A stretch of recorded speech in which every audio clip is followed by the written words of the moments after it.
Hello student, in previous video we have discussed about the skeleton system and its component. And today we will discuss about the type of joints. We have discussed our first type of joint, hinge joint. That was the type of movable joint. Now we will teach our next type of movable joint.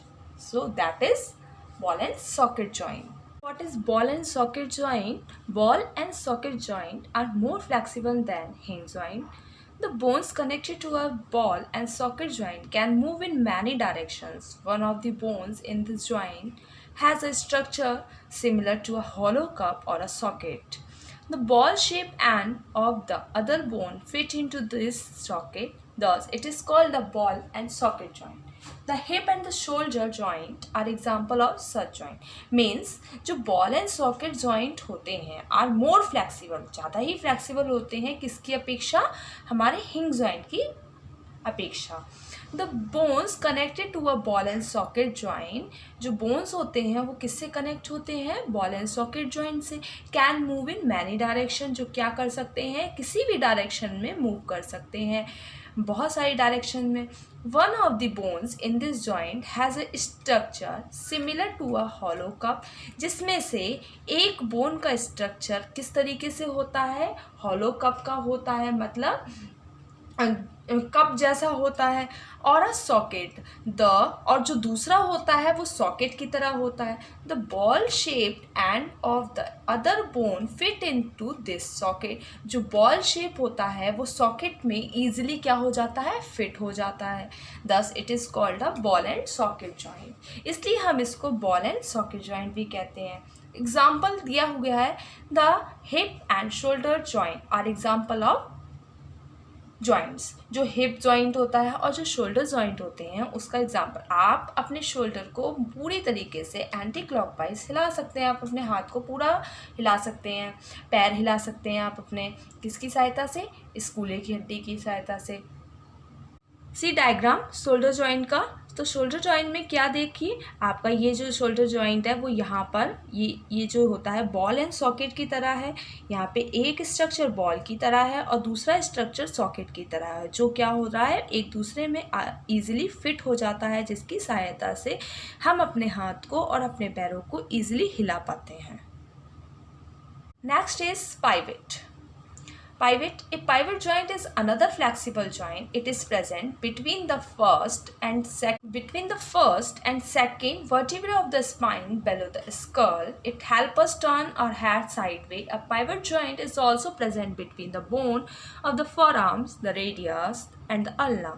This joint help us to make a twisting motion, which for instance enable us to open a lid of a jar.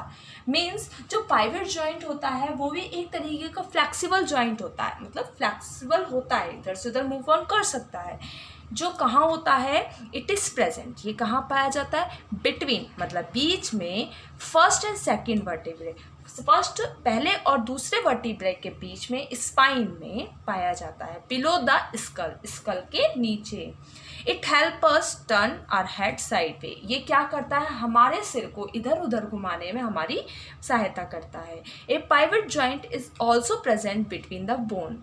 जो pivot joint होता है वो हमारे bones में भी बीच में पाया जाता है, जैसे फोरआर्म्स, रेडियस, अल्ना, ठीक है, इनके बीच में भी पाया जाता है. This joint help us make a twisting motion. इससे हम क्या कर सकते हैं, अपने मोशन को क्या कर सकते हैं, ट्विस्ट कर सकते हैं, मतलब कि घुमा सकते हैं, हिला सकते हैं, और जो भी करना चाहते हैं वो कर सकते हैं. देखिए डायग्राम ग्लाइडिंग जॉइंट का क्या होता है, इसमें आपका जो सिर होगा वो इस तरीके से मूव कर पाएगा, मतलब हिल सकता है. आप लेफ्ट साइड भी देख सकते हैं, राइट साइड भी देख सकते हैं. तो ये क्या वर्क करता है, आपके सिर को मूव ऑन करने में आपकी सहायता करता है. Next is gliding joint. It is one of the free moving joint present between the small bones such as the vertebrae, wrists and ankles. Gliding joint help bones glide and slide against each other. For example, the gliding joint present between the vertebrae enable us to bend sideways, forward and backward, and also help us twist and turn. Means जो gliding joint होता है वो क्या करता है, ये भी free moving joint होता है. मूव ऑन कर सकता है।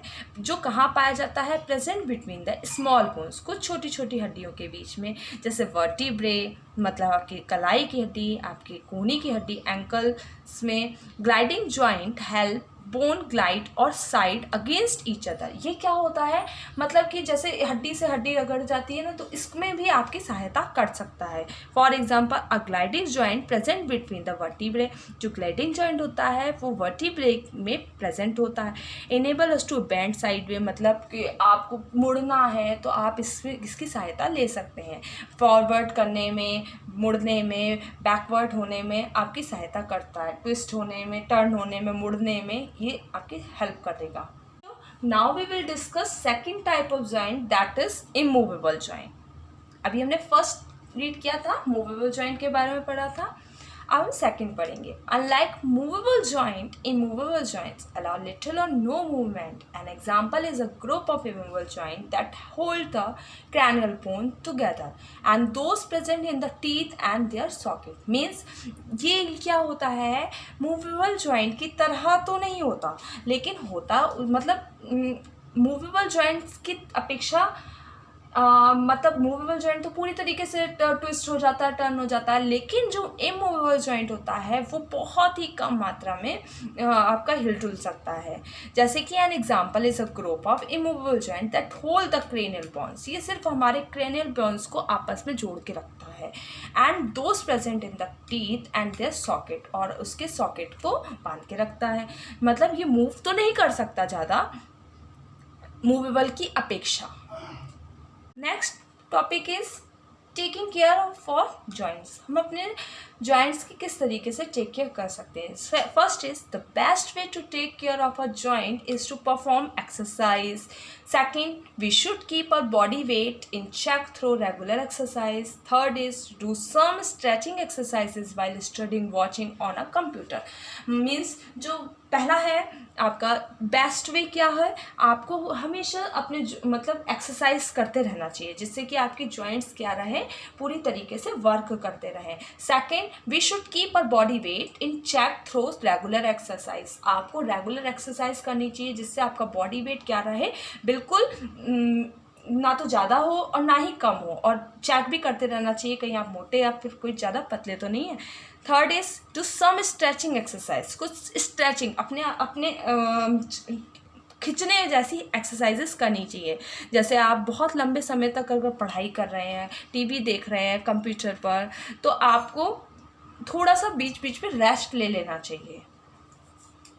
आई होप आपने चैप्टर समझा होगा। फिर मिलेंगे आपको नेक्स्ट वीडियो के साथ।